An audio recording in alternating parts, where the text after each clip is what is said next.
Yeah. So. I mean, he's got time by technicality, by that clock. Only by that clock, though. Oops.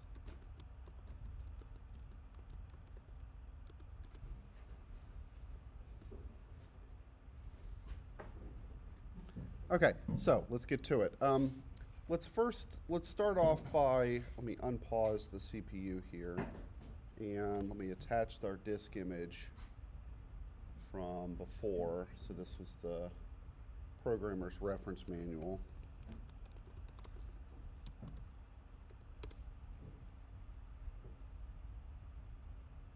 Okay, and oh, it looks like the audio is not correctly kicked over.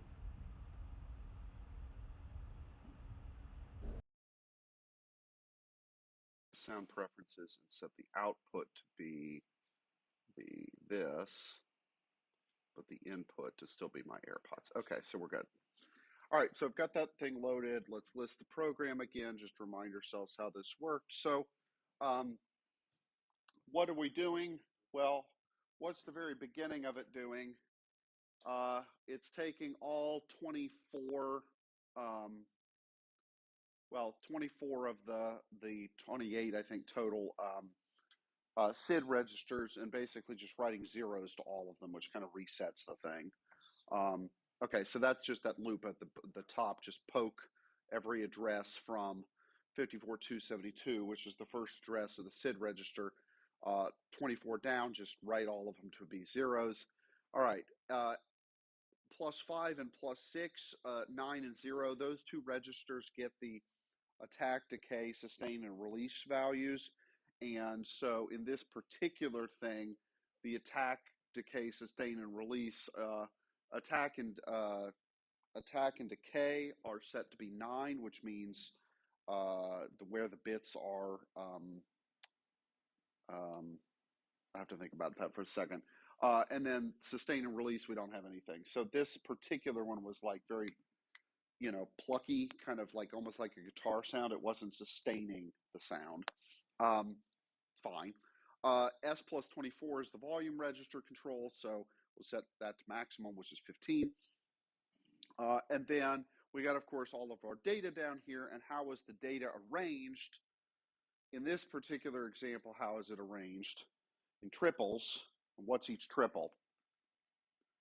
High frequency byte, low frequency byte, duration. And where the convention here is in this song is they use 250 for, I think, a quarter note, okay, or whatever. But point being, if we changed all of those numbers, 250, 125, 750, right, the different durations, then, hi, Rippy, you have been fined. So, um, huh? Yeah. Well, except I'm finding gentleman coin instead of dollars. I already have like nothing. Yeah. So. I can't take what I don't have. Yeah, I think you have 7 now, or 6 now. You can take it back. Yeah. I know you will. Yeah. Well, you'd be the one dying. So. Okay. So yeah, high byte, low byte, and then duration. And where the durations can be. So, like for example, in line 170, there are 2 notes there that have duration 63, which are not clean multiples of whatever we had, right? So those might have been like triplets, for example. Old Wabash, fortunately, does not have any of those. Um, and yeah, so we got all of our stuff. And then in this case, we just put in the, at the very end, we've got our -1s there to basically just break our loop. Um, so I think the reason it's actually giving us an error is because we've got more data than's being used, but that's okay. It works. All right, so let's just run it real quick. And um, actually, I forgot to do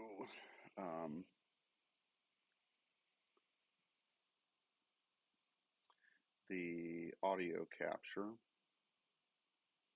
Yeah, I'll deal with that later. All right, so let's just run it real quick, and what did we get? Oh, I need to get the volume on over here.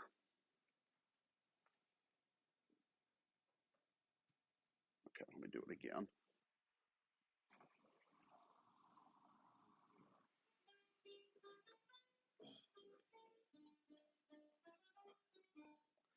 Yeah, so the da-da-da, yeah, that was the triplet, right? So, okay. And so what they did, right, is they took, what, 250 divided by 3? 4?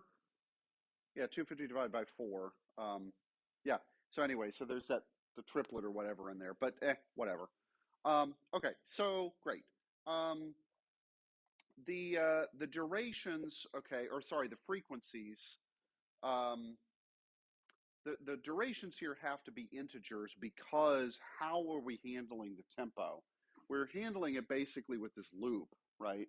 And the loop did for I equals, or t in this case, 1 to whatever the duration number is, just basically pause, or the program just keeps executing and doing nothing while the sound is playing. And then after that time is elapsed, then we rewrite something to the SID and the next tone plays. Okay, so great. But we got a bit of a problem. Yeah. So like this isn't bad, but when you try to go to the multi-voices stuff, Precisely. Yes. This approach will not work with multi-voice. Okay, and the reason is that let's suppose that I have multiple voices playing, and if I start, like, let's say that I've got voice 1, which is playing a long tone, and voice 2, which is playing 2 tones during that same period of time. If I set up voice 1 to delay for the long length of time, then what's going to happen? I'll miss halfway through that I need to reset the other tone to something else, right? Okay, so this approach of waiting for the duration of the note only works if there's only a single note being played. It won't work if there's multiple notes being played. Hmm?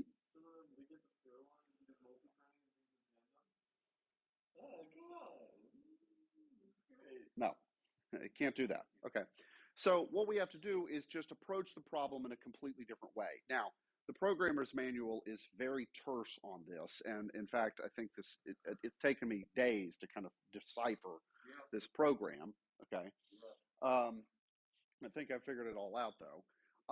So there's a couple things that we want to do, right? We still need to have high frequency, low frequency, and some sort of measure of the duration of a note. Okay. It's just how we build and play our song is what's going to change.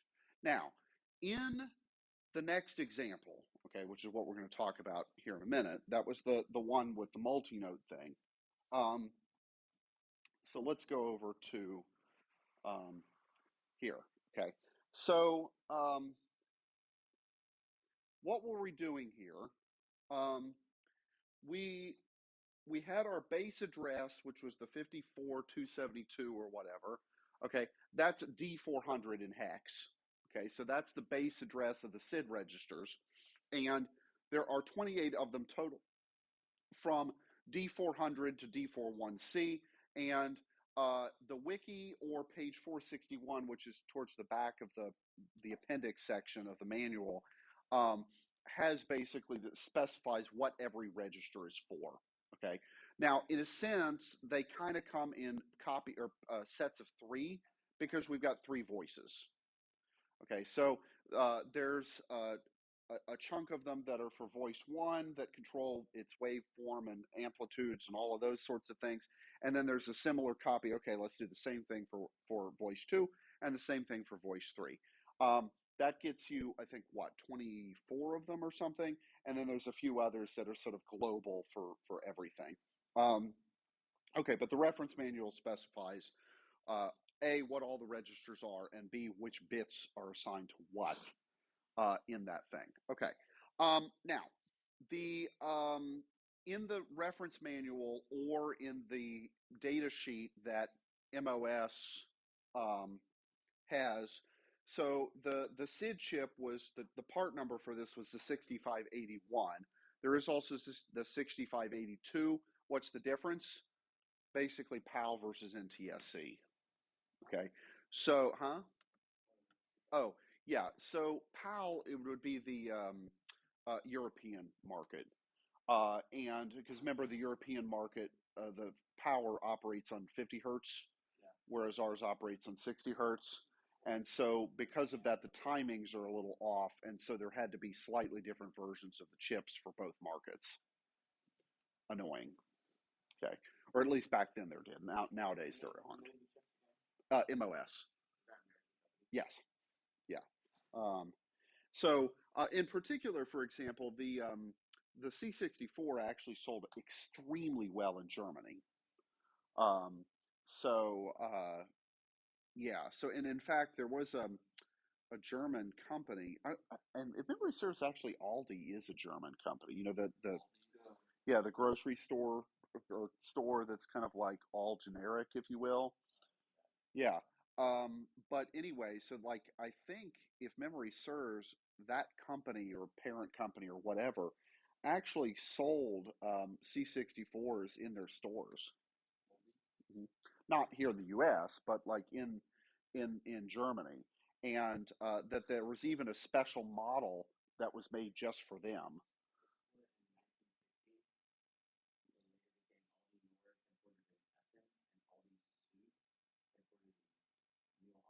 Right, north and south, right? Um, So, uh, yeah, anyway, so these things actually sold really well in Germany. Well, West Germany, obviously. East Germany was a little bit of a different story back then. So, yeah. Huh? Yeah, well, I mean, it's true, right? Um, well, and it is worth mentioning on the subject of Germany that because I mentioned Jack Tramiel, the founder of Commodore. I don't remember his actual original name because he was, what was he?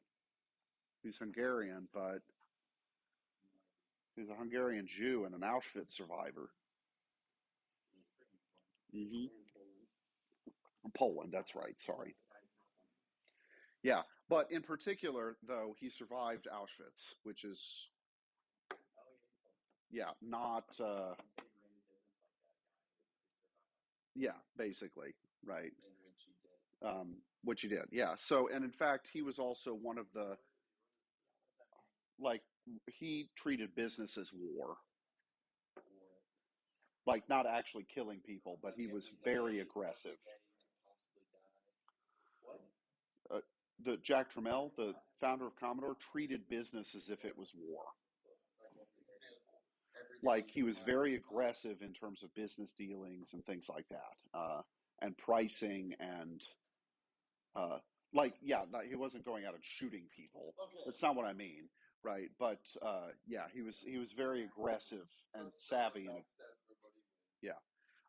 Anyway, so and actually was one of the founding donors of the. So has anybody been to DC and been to the Holocaust Museum? Yeah.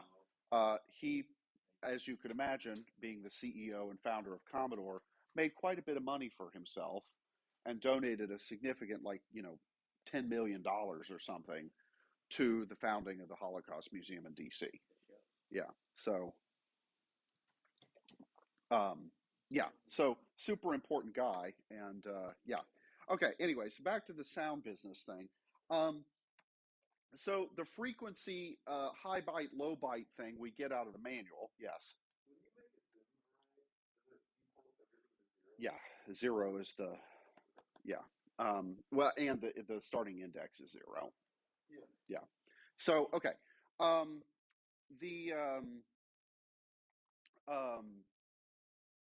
okay, so we look up the frequencies out of the list, out of the manual, basically, and slightly annoyingly, and I'm not quite sure why this is the case. Concert A is actually 432 hertz, not 440 hertz. I'm not sure why that's the case, but yeah, I mean, a well-trained ear can detect 8 hertz difference. Um, so anyway, the duration in this example was using durations from as 16th notes up to whole notes, where there was the table that basically said what number to use with each of them, right? And it was 250 for a quarter note or whatever it was, right? Okay, and that was perfectly fine for a single note.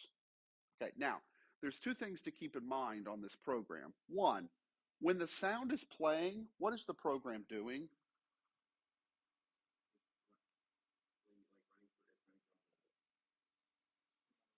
It's running through this loop that is doing nothing. It's just looping with nothing inside the loop. Okay. Now, if we were to write a video game, could we do this? No, because what should be happening while sounds are being played?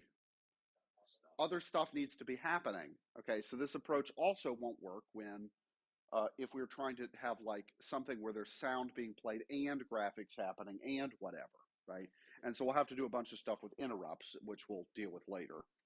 Why do you have this endless loop going on? It's not endless. The useless loop, Yeah. all it's doing is basically waiting a length of time before it starts the next note. Okay, and how long should it wait depends on the length of the note, right? So if I want to play a quarter note followed by a quarter note, I start playing the quarter note, I wait for a duration of time equal to whatever I've said would be a quarter note, and then I start playing the next note. Is there going to take a pause between when you start playing No. those? Well, okay, it's a very, very, very, basically whatever a couple of machine cycles would be, but no. Effectively, there's no pause between, okay?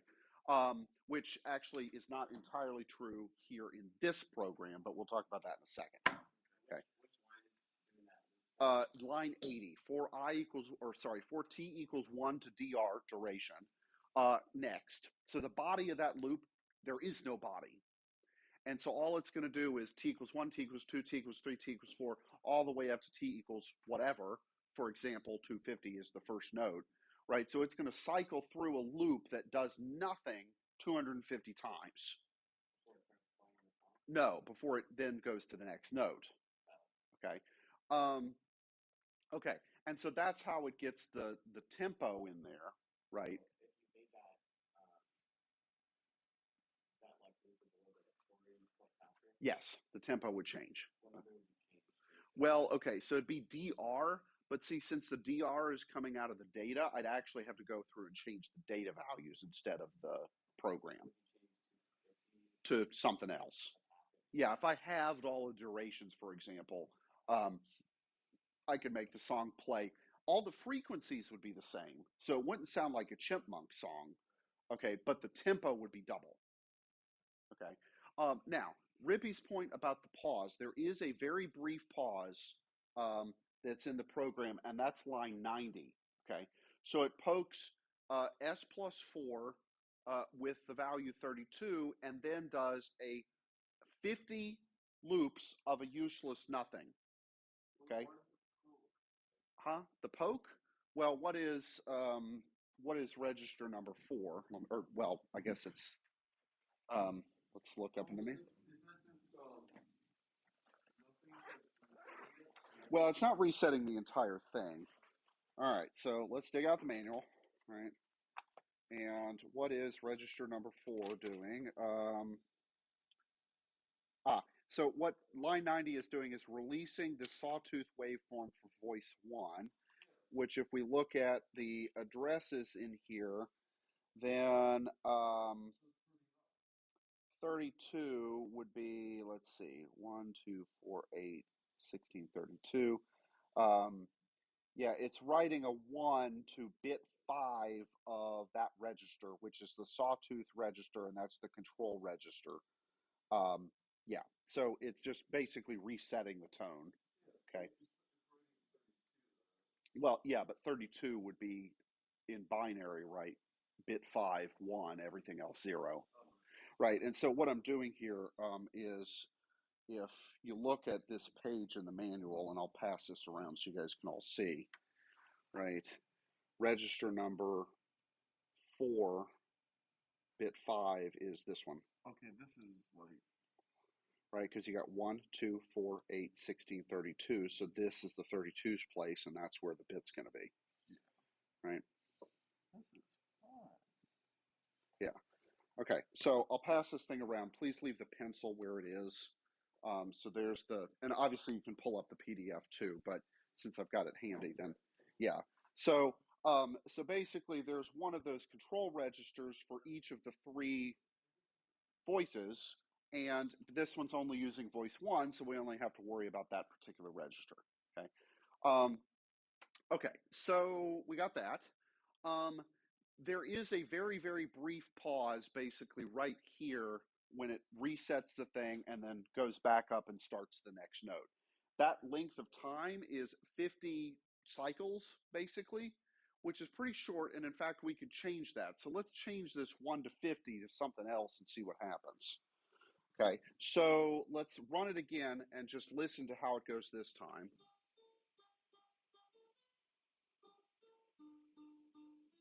That's because it's being emulated. That little like blah, blah, blah. What did you change it to? Nothing. I haven't changed anything yet. This is the OG version. Okay. That's a little bit tough.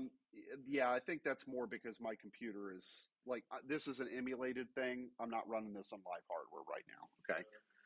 Okay. So let's change this line to instead. Let's just get rid of the loop. Okay. And so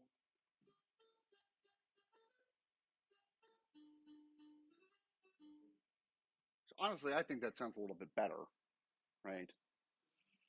Okay.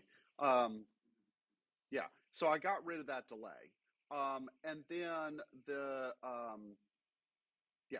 Okay. So does that make sense? Yeah. Um, okay. So yeah. But this approach of waiting until the note is finished playing is not the way that we're going to approach multi-note stuff. We can't. Okay. And so for that, we need to go to the next example. All right. So let me load.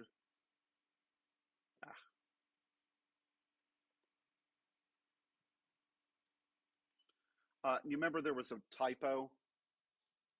So I made a copy of the program 187B that fixes the typo, um, and saved it into the D64. But I think I did that after I uploaded it to Canvas. So just you'll have to fix the typo, save a copy, and then just use that copy. Okay. The line 50, I think, or 150, there was an equals missing. Yeah, I don't remember. But anyway, okay. So there's a program, right?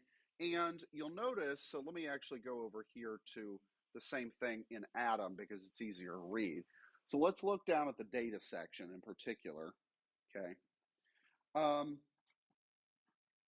So looking at all of that, there's some funny business going on. Lines 600 through 620 have very big numbers that don't look like what anything we've seen before. And in particular, they come in groups of 4, not in groups of 3. Now, since there's 12 of them, yeah, we could have grouped them in groups of 3, but they're not durations and frequencies like they were before. Similarly, looking down at lines 1,000, 2,000, and 3,000, so the convention that whoever wrote this did is voice 1 is lines 1,000 through 1999. Lines 2,000 on are for the second voice, and lines 3,000 on are for the third voice. Well, that seems relatively logical, does it not? Okay, so when we do this for Old Wabash, what I did was I basically made it voice 1 is going to be 1,000, 2,000, and 3,000 for page 1, 2, and 3. And then voice 2 is 4, 5, and 6. Voice 3 is 7, 8, and 9. And since I've divided you guys into 9 pieces, everything will line up correctly. Okay, and this way we'll be able to combine all of our stuff. What are the odds that we can, instead of showing all these extra data lines on there, read receipt? Okay, so eventually we will want to do that. Yes. Okay. And for reasons that we'll talk about later. And actually, I think what we would want to do is not a seek file, but a relative file, so we can have some structure to it. Okay. I mean, we could use a sequential file, but yeah, or maybe 3 sequential files, one for each voice, for example. Because I think, if I'm not mistaken, since the 306, 304, 299, or whatever it is, aren't actually numbered through strings. If you were to put like 306, comma, 304, comma, 299, and then comma, and then you wanted to put that on one line, would you go to write data a hashtag if you read it in as a hashtag? I would need to think about that, but yes. If it's direct string, yeah. Followed by the. Well, but you would have to use the input rather than the get. Yeah, the input. Yeah. Like, that would give you the whole line. Right. Okay, but then you would have to parse the line correctly, and we need to think about that. But let's not try and do too much at once, because believe me, there's plenty else in this program to deal with. Okay. Okay. So, this program, we'll talk about line 600 through 620 later. Okay, but the other ones are essentially data for each of the three voices, but it's not encoded the same way as in example 1. It's encoded in a more complex way that's both brilliant and also irritating. Okay, so let me go to the PowerPoint, and in particular, right, let's just look at the very first one here, 594, 594, 590, wait a minute. If we were to take, that doesn't make sense, right, for high byte, low byte duration, for them all to be the same, no. So something else is going on with the encoding. So what the programmer did here, whoever wrote this, was pretty clever, okay? And in particular, rather than encoding it in 3 numbers like we did before with high byte, low byte duration, he did something different, okay? Which is he encoded a number based on 3 pieces of data, okay? And the pieces of data were the duration, the octave, and the note number. Okay, so if we look back at our table of frequency values, the octave and the note number there are 12 notes per octave, so 0 through 11, where 0 corresponds to an A, 1 to A sharp, 2 to a B, and so on, okay? And then when you hit 12, you're really note 0 of the next octave up, okay? The octaves are 0 through 7, so 8 octaves worth, and that's what the SID is capable of producing in terms of the range of frequencies going up there, right? And you basically, octave 0, you'd almost not really be able to hear. It'd be more accurate to say that you could feel it, okay, because it's so low in the bass range that, yeah. And then obviously the higher octaves are correspond to higher frequencies. Okay, so is that all right? We? Okay, so then that gets us the octave and the note number. For the duration, he did something different. Rather than encoding the number like 250 for a quarter note or something, he encoded the durations as being the number of 16th notes of that particular thing, which is the smallest. Well, it's not necessarily the smallest possible, but it's the smallest that appears in this song. Okay. So yeah, exactly. Okay. Now, in Old Wabash, it happens also to be 16th notes. Okay. Well, yes, which is convenient. There are no 32nd notes. Okay. Which is good. Okay. We'll talk about why in a moment. So every note is encoded with that formula. So octave, note number, duration, and then this formula is used. Now, the thing about this formula, and this is what's sort of brilliant, I was talking about about Drake the other day, which is if I have this, like if I've got 3 numbers, I can put it into this equation and get a single number out. That's fine. But if I gave you the single number that came out, could you decompose it back down into each of the 3 constituent pieces? It is. Yeah. Okay.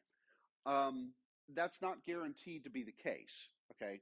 What this means is that the encoding works. We can decode this also. So well, So do you have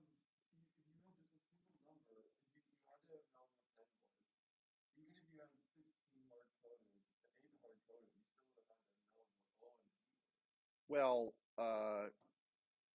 there's a way to do it, right? Because in a sense, you notice that N and O are functioning like remainders, right? So if you had this number, you know that the note can only ever be a number from 0 to 11, so it can never hit 16, and therefore it's the remainder upon division by 16, right? So this Then hard you, coded was 16? well, yes, because that the 16 and the 8 here, those were part of the formula that were hard coded, Okay, so right? what, like the 16 does, like is what I don't think that's why I use 16. I think it's more just because what's the power of 2? The first power of 2 after the number 11, oh, okay. right? Because that's how many notes there are in an octave. Okay. So I think that's why I picked 16 That there. makes sense. Okay. And that's where you get the remainder from. Right. Okay. Which is why this works, right? It's being smart about binary encoding, but not just binary encoding, what data we're encoding. So, for example, the octave number there is a number from 0 through 7, which is why we'll multiply the duration by 8 and not by 16, because it's the first power of 2 above what we've got. Okay. So it's really quite clever, right? We could have used by 16, but then our numbers get bigger, right? Which isn't the end of the world, but yeah. Okay. So that was pretty clever on their part. Okay. And essentially so you remember how when I ran this, let me just run it again. Okay. Because since it takes a minute. So what's happening right now? It's clearly not playing the music, but something's happening. Yeah, it's processing. It's basically pre-processing the song and building a giant database, and we'll talk about what that database is here in a second, of all of the node values. Okay, and we'll let it run, so then we can hear the song again. Hopefully, is my audio still? There we go.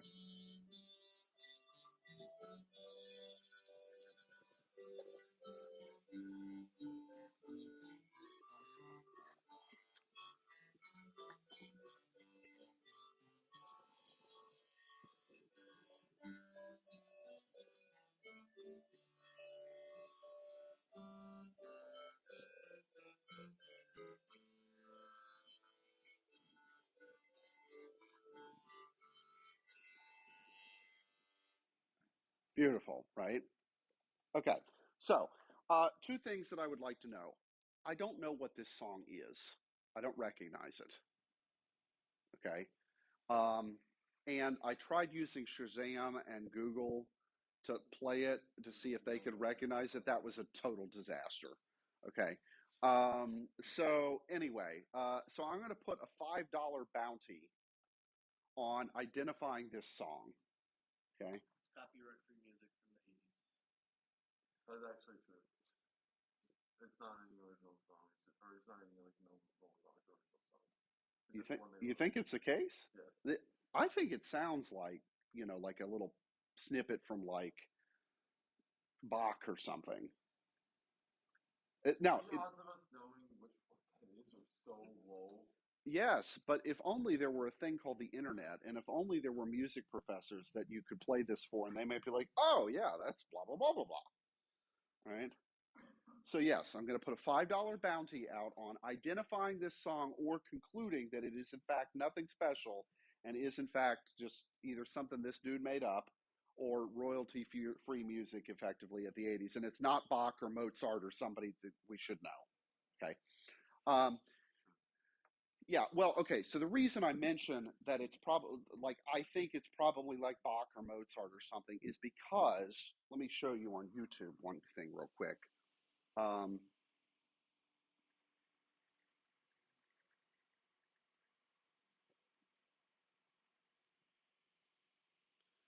okay, the commercials for this thing used Bach Invention 13 in A minor as part of the advertisements. Okay, so what was it? Bach Invention.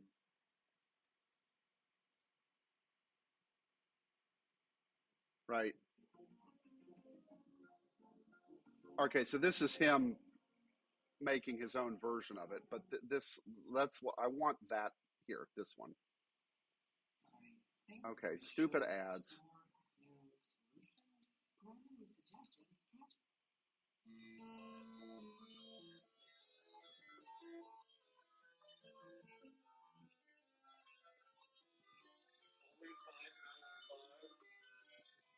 That was a big deal back then.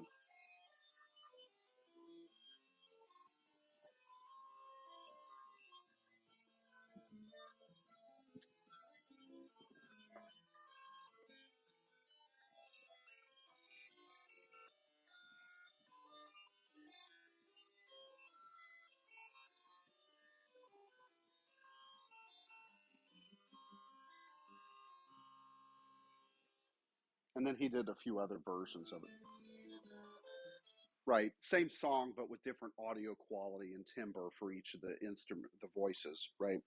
So that was sort of the C64's theme song, if you will, okay? Which is why I think, because this is an official document, that it's like, I wish they would have just done this song or a little segment of it. That would have made our lives a lot easier. But because we could look up the sheet music for it and see if things lined up correctly. But because we don't know what this is, we therefore don't have sheet music for it, and we can't see right exactly where they got all these numbers from.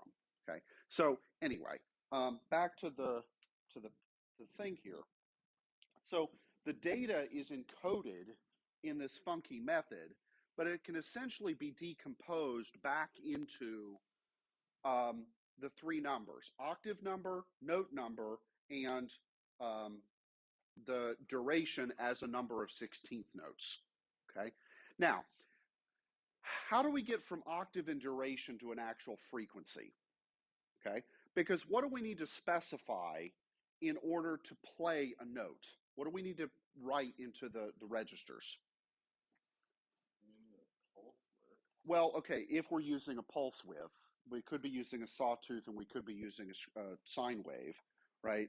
But we need to give it frequencies, right? 2 bytes worth of frequency, a low frequency byte and a high frequency byte, okay? And those don't directly correspond to the octave and note numbers, okay? But they sort of do. Okay, where's my little book here?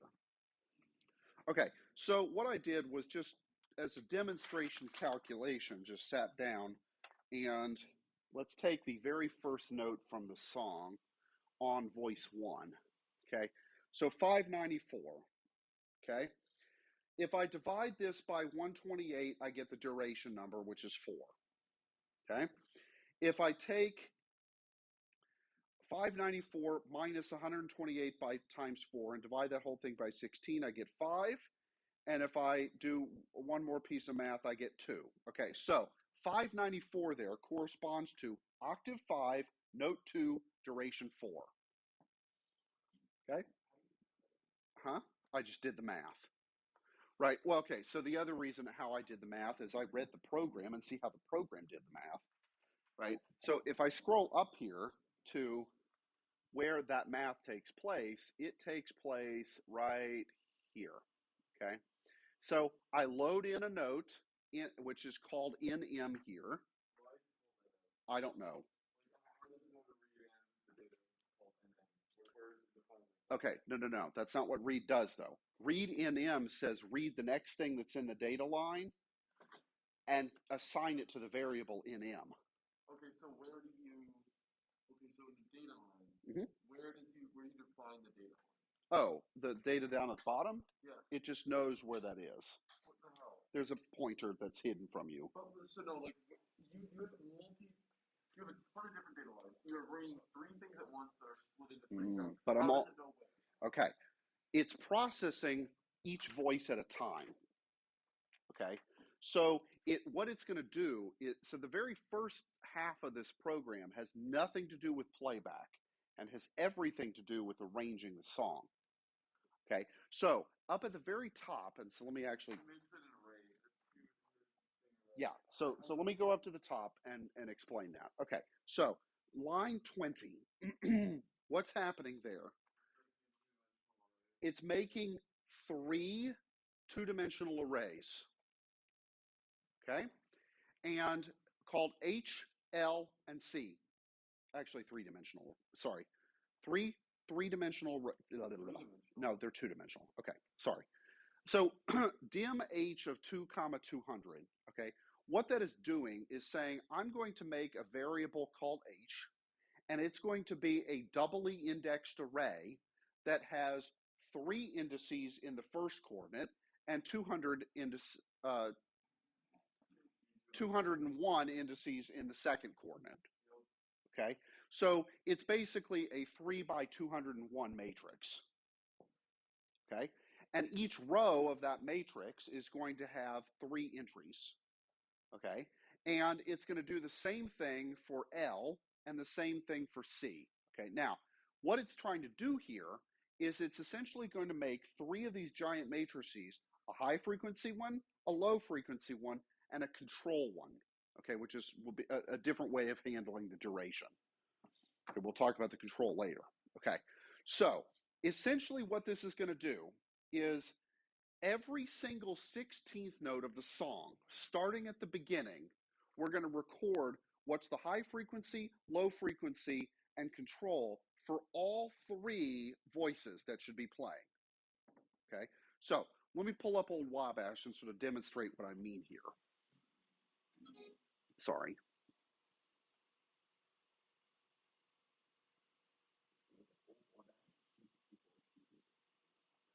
Huh. Highly unlikely, because you know that would have required that somebody in the 80s actually was teaching this stuff. Okay. All right, so let's look at the very, very beginning of Old Wabash, okay? Now, as we said, this song is in 6/8 time, but what's the smallest time increment that's ever used in the music? A 16th note, okay? That's good. That's why we're going to carve this thing up in things by 16th notes, okay? So essentially what I want to do is I want to encode my song. Like if I look at this row, right, the piano's treble clef, what do I see? Da da da da, right? Well, actually yeah, da da da da da da da da da da da da da da da, right, and so on. You guys all know the song. Yeah. Okay. So essentially, each voice is encoded as a bunch of notes, right? Okay. Rest, rest, rest, blah, blah, blah. But then here I've got 16th note of a particular frequency, 16th note of a particular frequency, 16th note of a particular frequency, and so on. Okay. And then when I hit here, for example, 16th note, 16th rest, 16th note, 16th note, 16th rest, 16th note, and whatever the pattern's going to continue. Okay. Yeah? But what do I need to know in order to play the song? Well, okay. So yeah. I mean, in terms of the computer, where the hell is my stick? I mean, technically, you don't need the time signature either. You can just tell how many 16 notes. Well, yes, okay. Or sort of decide what a 16th note is going to be. Does anybody see my damn stick? I really actually need it not to beat people today. You mean the ruler? Yes, the stick. I don't think it's in there. I really need a stick today. Like I really need this for teaching. It's not just to beat you guys upside the head. Oh, there it is. It's behind the screen. Yeah. Respect my authority. Yes, exactly. You will respect my authority. Okay. All right. So each voice is encoded note, note, note, note, note, note, note, note, note. Okay. And we'll need to deal with one thing, which is what the heck are we going to do about rests? All right, we'll deal with that. Okay. But in order to play it, I don't want to carve it up instrument by instrument. I want to carve it up in terms of time. So what is happening during the first 16th note of the song? Those 2 notes are being played and the other one's resting. Okay, so that array or these two arrays, doubly indexed arrays, essentially every row of each array is going to be what is happening in the first 16th note of time in the song. Second 16th note, third 16th note, fourth 16th note. What is the control? The control is basically like whether or not the note's being played or at what volume it's being played. So that's how we'll handle rests. So where's the third note? C. Oh. Is there only two in this case? No, there's three. Okay, let me go back to the code. Also, for line, I think, 30, why are you able to just immediately say, 40? Why are you just able to do V of 0 equals 17, V of 1, V of 2, and it knows that it's in a, then it treats V as an array? That's just like adding on extra space for whatever. Like the basic interpreter just deals with that for you. But like, then why even bother with lines 20 and 30? What's the point? Okay, because lines 20 and 30 are defining very big arrays, and this lets the interpreter allocate that memory in a contiguous chunk instead of just doing it on the fly. Now, for line 40, doing it on the fly is not the end of the world because it's just three numbers. Okay, but if I were to allocate, essentially 3 times 201, that's a lot of data.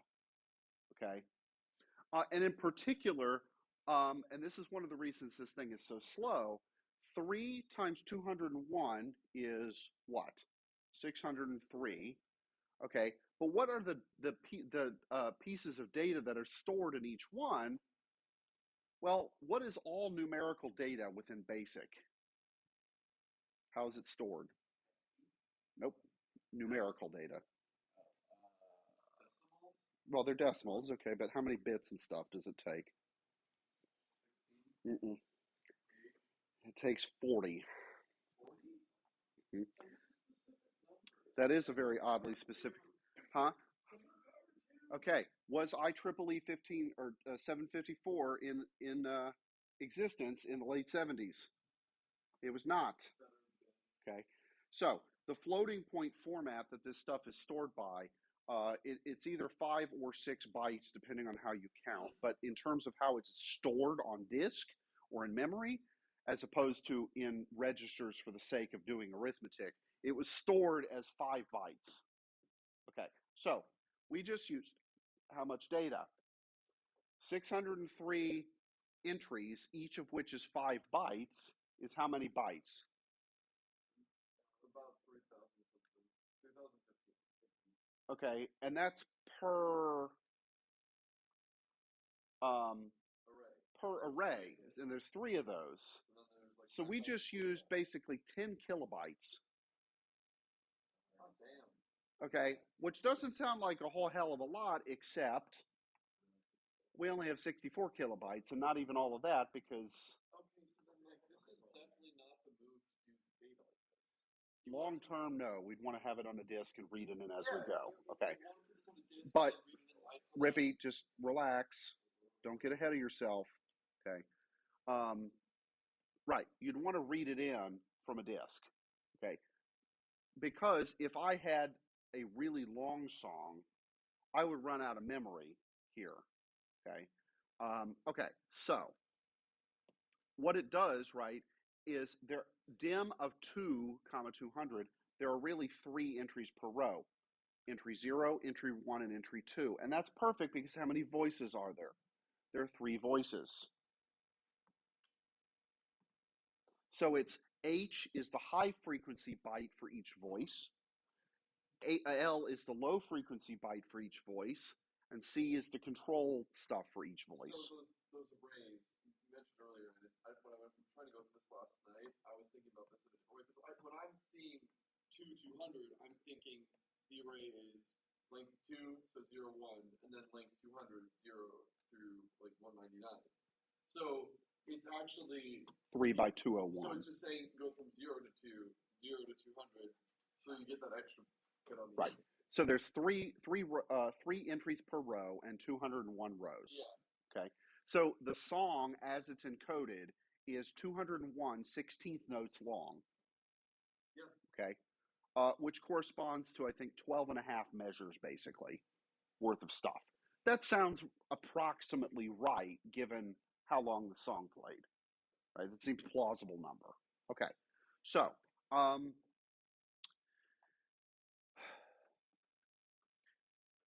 now the V here, which is defined on line 40, is voice for each of the three, well, voices, right? Okay, and so voice number 1 is going to have voice attribute 17, the other one 65, the other one 33, and that will control how each one sounds. Okay, like is it a square wave, is it a sawtooth, what's the attack, sustain, release, decay, all of that jazz. Okay, so it's all that's going to control the timbre of each instrument. Okay, okay, and then lines 50 is going to basically set up some other control stuff for each voice, and then line we're going to have another array here on line 30, which is defined as frequency, and there's 12 entries for that, which makes sense because look down at the data lines. There are first 12 of those really big numbers, and then there's note data. Okay, so here's how this is going to work, right? It's going to take 12 frequencies for octave 7, okay, and here, okay, these are the frequencies of the notes within octave 7, okay, and then how do I get the frequencies for notes in other octaves? So for example, if I know what the frequency of A7 is, what's the frequency of A6? Divided by 2, right? So I only need to know the top frequencies, or equivalently the bottom ones, okay? And then I'll just divide by 2 the appropriate number of times, depending on which octave I'm in. Okay? You're going to get some weird things if they're not even. Like, there you go, 57743. That's not even. And 51443. That's not even. Yeah, which is why when we listen to it, couldn't you hear in a few places, wait a minute, that didn't quite sound right? I can. I mean, but I'm also classically trained, so yeah. I can hear a little bit.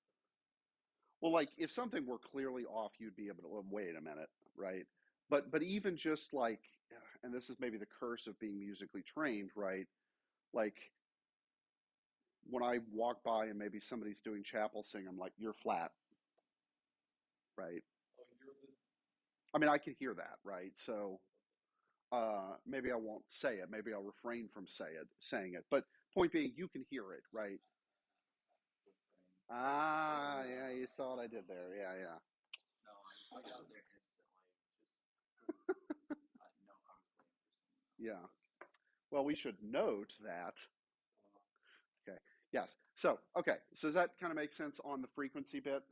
So it's going to use this formula to basically construct what the low bite and the high bite are, given the frequency of the corresponding note in octave 7, and dividing by as many powers of 2, or by 2 as many times as are necessary in order to get down to the frequency for whichever note in whichever octave you're in, and then it needs to encode low bite, high bite, which is not hard. Okay. Yes. So to be clear, the read function on this basically goes as far down in the program, just skips every other line in good sequential order until it finds a data. Has this little pointer that says, okay, this is the first data thing, read it, and then whatever Advance the pointer. storing it into, do that, advance the pointer. And it doesn't matter where you're at in the program, it'll keep reading until it runs out of data lines, and then it will return an error or something. No. Every time so the read is inside a loop, right? So you iterate over. Yeah. I guess I'm saying when it runs out of data lines. Like if you try to read when there's no more data. Then it would probably throw an error. Okay. But if we're smart, then we won't have that problem. Okay. Okay. So the first 12 pieces of data there are the frequencies of the notes in octave 7. Yep. Okay. Starting with the very first one is A7, going up through basically G sharp 7. Okay. And notice that the very last number is not quite double of the beginning number, and that makes sense because it's not quite a full octave, right? It's a little shy. Okay, so that gets that note. So what this program is doing in terms of this giant array is it's going through the note data and then constructing the array, and then once we've got the arrays constructed, then playing it. Okay, so to Rippy's point, this is horribly inefficient. Wouldn't it make much more sense to generate the array, dump it to disk, and then just read from it every time we wanted to use it? Of course. Okay, but that's not how it's defined, or at least in this program. Can we do it that way? Well, maybe if you'll just hold your horses. Okay. Okay. So the array generation is really the first half of the program, basically. And what are we going to do? We're going to k equals 0 to 2. That means basically we're going to go through and do everything for voice 1. Then we'll go through and do everything for voice 2. Then we'll go through and do everything for voice 3. Okay, 16th note at a time from the beginning of the song to the end. Yeah? Okay. You know. Okay. All right, so that's what it's going to do. All right, now, it's going to define here basically a couple of things. It's going to define a counter, 0. Okay, great. We're going to read the note out of our thing, right? So we'll go through all of voice 1 first, okay? So I'm going to read in a note. If that note's value is 0, then jump to 250, which basically just will advance and loop back. And the 0 basically tells us that we've hit the end of that particular voice's set of music, okay? And if we look at if we go down to the data lines, let's just double check that works. What do we have here at the very end of each of the voices? Okay, which just tells me, okay, I'm done processing that voice. Go on to the next voice. Okay. Okay, so read in the note. Okay, and I'm going to set WA as being V of K, which is the voice the timbre for that voice, and WB is going to be that value -1. Okay, I'm still not sure why they did the -1 thing, but whatever. Okay, we'll come back to that in a minute. However, if the note's value is negative, then we'll negate the note's value, okay, and make the two waveform control numbers, which we'll talk about later, make those both 0. Okay, so whoever programmed this decided I will make rests. I will encode those by using a negative duration. Okay. Yeah. Okay. To somehow notate rests. Okay. Now, however, looking at all of the data in our data line, do we see any of those numbers that are negative? At the very end. Are any of them actually negative? The values that are stored. Well, I'd have to scroll down, but yeah. All these data, do you see any negatives in there? I don't. Okay, so this song I don't think has any rests because I don't see any negative numbers there. Do you? Okay. Huh? There's just no rest in the song, right? There's no reason that a song has to have rests, right? Okay, because if I'm going to do this, then probably what should I do for my duration and for my octave and my note? If it's a rest, I'll probably just set those both to 0. Right? Does it really matter? Right, okay. So if the note is negative, negate it, set the control things to both be 0, and then the next bit here doesn't actually matter because we'll end up not playing it. But what we'll do is just say, okay, we'll treat that as if it's a octave 0, note 0, okay, or whatever. And then the duration we need to compute, the octave we need to compute, and the note number we need to compute. Okay, so we got 3 numbers here. okay, they are dr for duration. That's going to be a number of 16th notes. We also need to know the octave number and the note number. Okay. Now, what do the percents mean, by the way?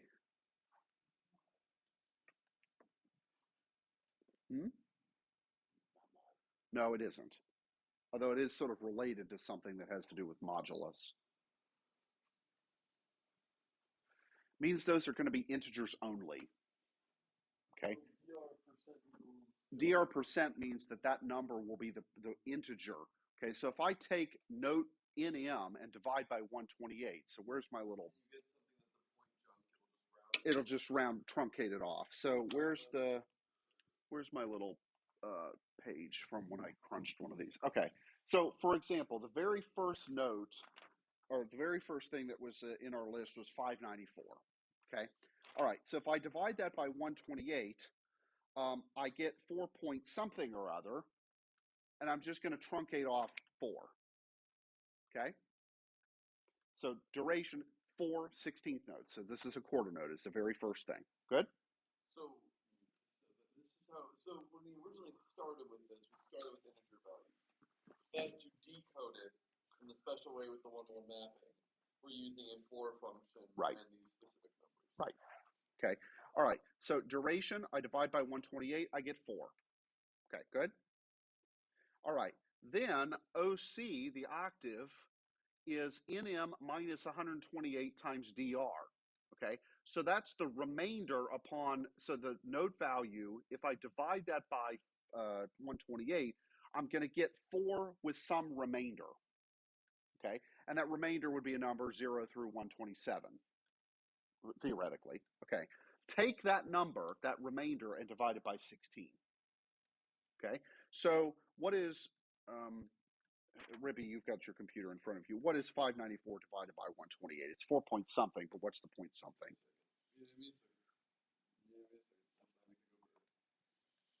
You wanted 594 divided by what? 128? Uh-huh. And I want to know the quotient and the remainder. Okay, so the answer is 4.64063. Okay, so do 594 minus 128 times 4. 128, all that times 4 or 128 times Just 128 times 4. 82. Okay, so what that meant is 594 divided by 128 was 4 remainder 82. Okay? Yes? Okay, so now I have my remainder, which on line 150, the thing in parentheses is 80, what did we say it was? 82. Okay. Divide that by 16, what do we get for our integer part? We get, if I can use it on there, 5.125. Okay, so 5 is the integer part. That's my octave number. Yep. Okay, now do, Rippy, 594 minus 128 times 4 minus 16 times 5. 2. Okay, that means that's my note number. Okay, so this is how I go backwards from the single number to generating the 3 numbers, right? So if we put duration 4, octave 5, note 2 into the formula that I had on my that's on the PowerPoint there, double check this, Rippy. If you do D equals 4, O equals 5, and N equals 2, and you plug it into the formula that's on the PowerPoint, do you get? Uh-huh. This. Yeah, I'm doing that. So okay. D is 4. O is 5 and N is 2. 5 times 16 plus, what is N in this case? 2. Which is exactly what we started with, yeah. Right? Okay. So, yes, when you look at this thing, you think, oh, this is going 3 numbers and spitting out 1 number. This isn't going to work in reverse. But by being clever with that formula, knowing that the valid values for D, O, and N, it actually is something that we can use back and forth. Neither. Yeah, which that's pretty clever, I have to admit.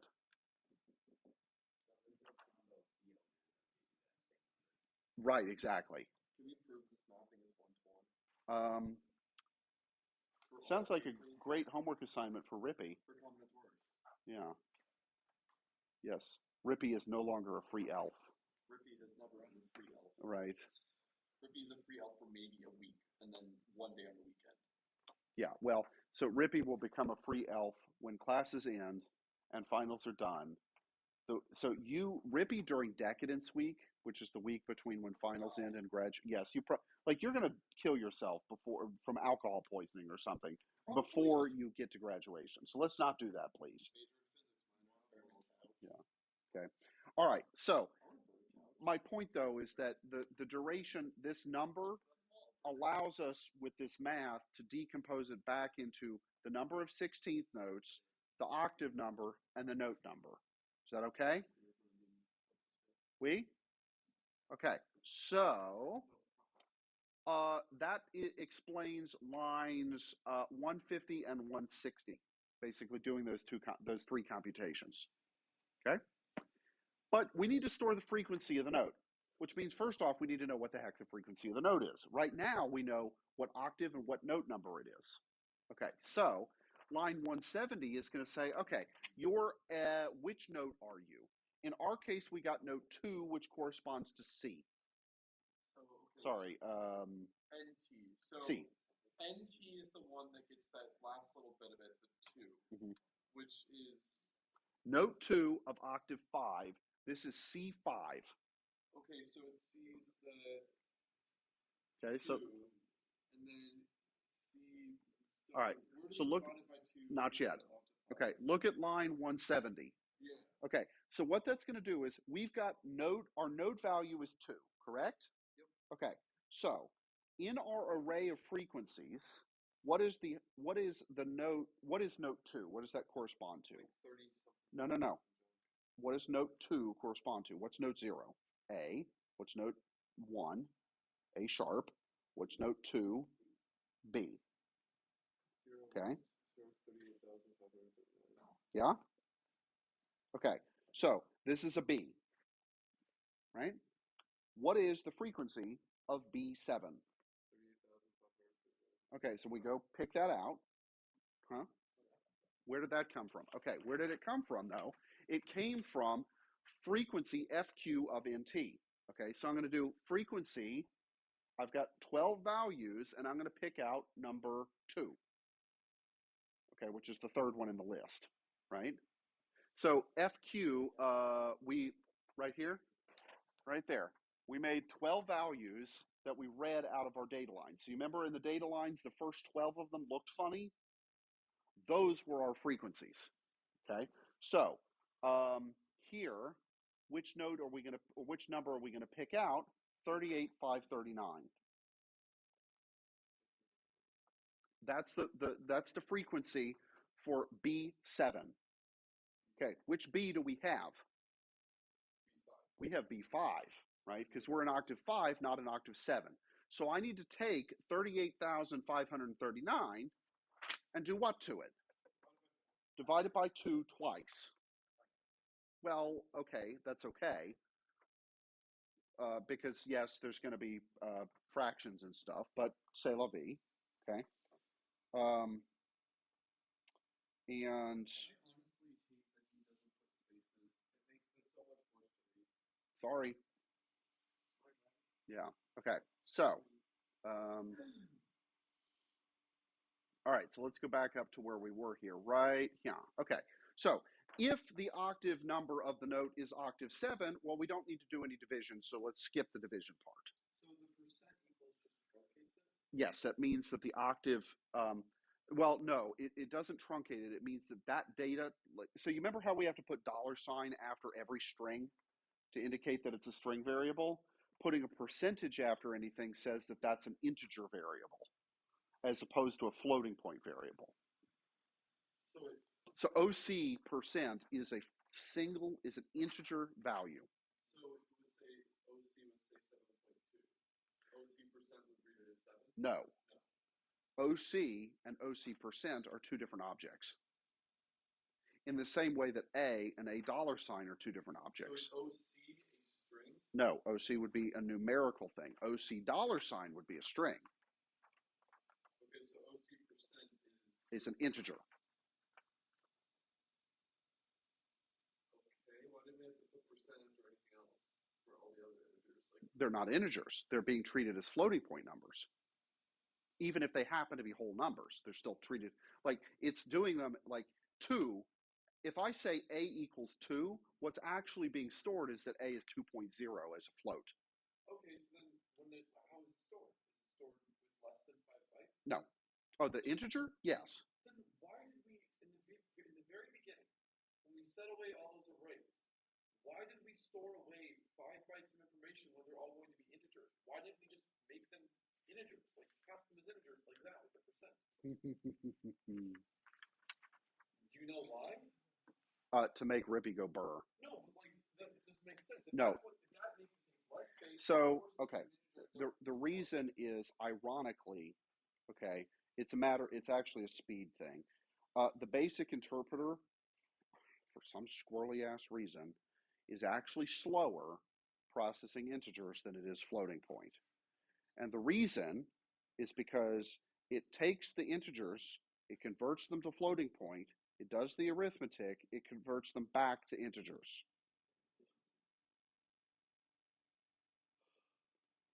So yes, have we allocated unnecessarily much memory here? Technically. But at the expense of memory, we have traded that for faster execution.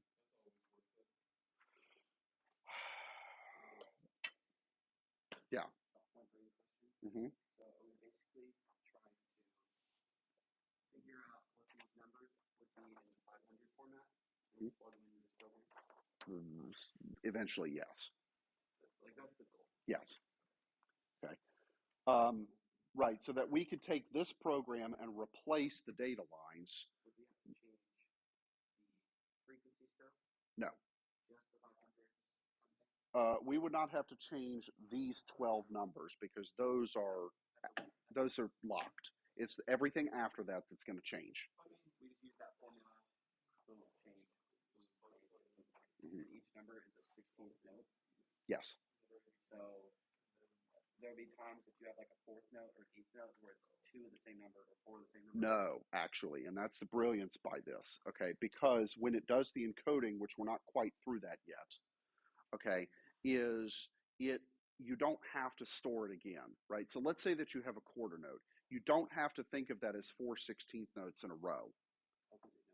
It knows the duration, right? Which is dope, exactly.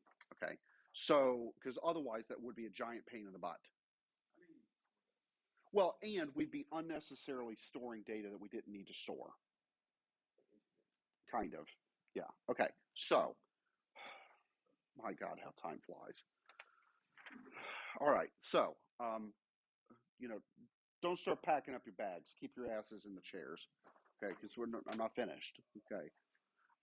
It's not like anybody has anything but chapel, and none of you are freshmen, so make yourself comfortable, huh? Okay. You can be late to chapel. Okay. So, all right. So line 190 is our division loop.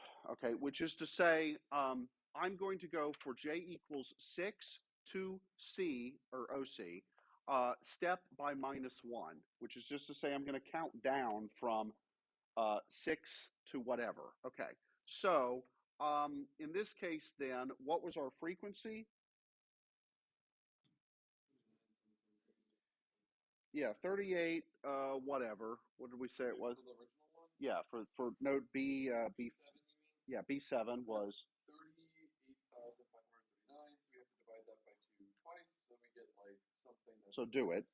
So 38,000, what did I say, 539? Mm-hmm. Divided by 4 is apparently a fraction. Of course. I love you, mathematics. Give it to me, 9,637.25, so I'm assuming that'll be rounded down. Yeah. Okay, so I think I made an arithmetic error here. All right, so what did you say it was when we divided it? 9,700 and... 9,634. Yeah, okay, 0.75, which is what I got. Okay, so that's our frequency, or sorry, our frequency number. Okay, now this isn't 9,000 hertz though. Because we have to divide by that converter. Right, okay, so our frequency number is 9634.75, but that's not actually the frequency in hertz, okay? Because what we need to do then is the high frequency and the low frequency bytes are computed in line 200. Okay, so take that 9,634 Rippy and divide it by 256. Yeah.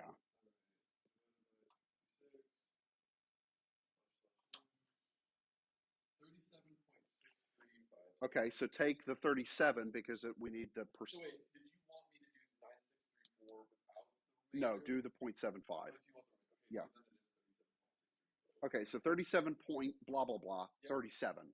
Yep. Okay, all right. What is then do the second formula here, which is do that 38, or sorry, the 9,000 whatever, minus 256 times the 37. So 9634 minus 256? 9634.75. Okay, 0.75. You want the 0.75. Yes.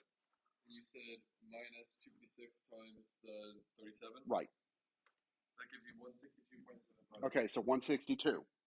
Okay, so what this means is that our high frequency byte is 37 and our low frequency byte is 162.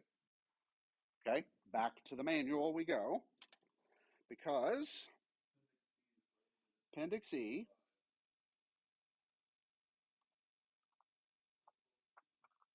all right, Appendix E. Oh, and I'm sorry, I miscounted here, I think, because it starts the octaves with C's, not A's. Okay, so which note do we actually have here? We actually have D, not B, right? Because we start with C.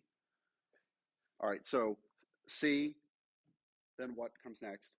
C sharp, then D. Okay, is there a B sharp? No, it's C. Okay, there is no black key between B and C. Okay, all right, so what did we say? We had note 2 of octave 5. All right, so that was a D. Okay, and what did we say our high frequency byte was? Oh, God blast. Okay.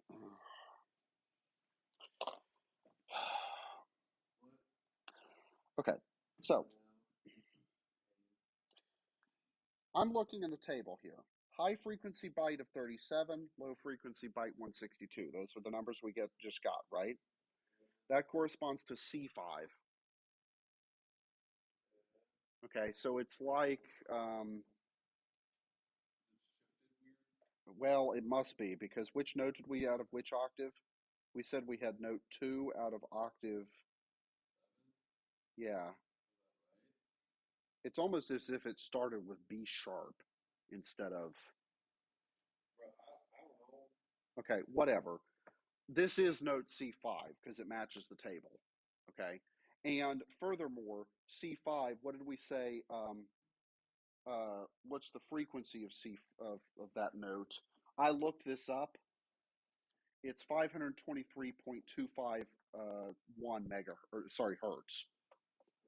Yeah, no, megahertz go burr. Okay. All right. So we know that that's a C5, right? Okay. So what this means then is if note 2, okay, is a C, then note 1 is a B, which means note 0 is A sharp or B flat. It would be note 11 of the previous octave, right? Okay. Is that mildly annoying that they encoded it this way? I don't know what he was smoking. Okay.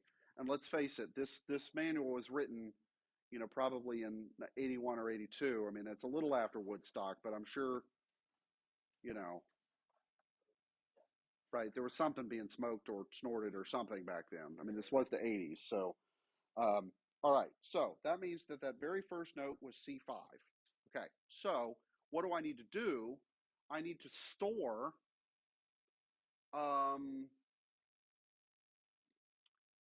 that the high frequency is going to be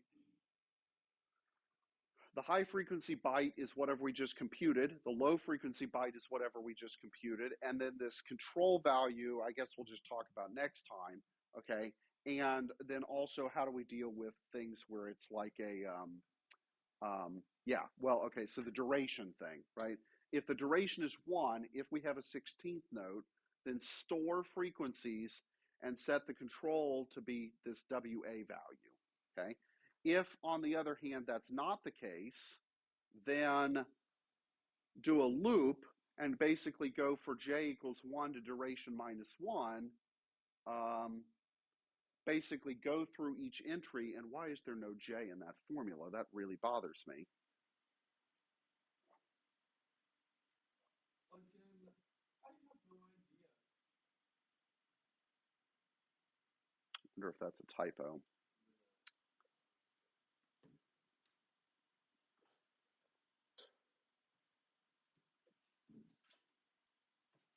Oh, no, this makes sense. Yeah, okay. So basically go through, and so if, for example, if we have a quarter note, go through and store that value for each of the notes or each of the rows for that thing. So a quarter note would actually be decomposed in a sense as 4/16 notes in a row. Okay. And then the very last one would be store the percentage or the two frequencies, but then basically have this value that tells it to stop playing there, that note, control it off, and then the control note for the next one would be on to play the next thing. All right. And then keep going through the whole thing until finally you're done, and then we can actually start playing this damn thing. Okay, so what this means is, and I'll update the Canvas post, are we going to encode the stuff in terms of low byte, high byte duration for the purposes of Old Wabash? No. We need to encode it instead octave, note number, and duration in terms of the number of 16th notes. Okay. The control will get computed based on those things. Okay. And so, yes, according to that formula. Okay.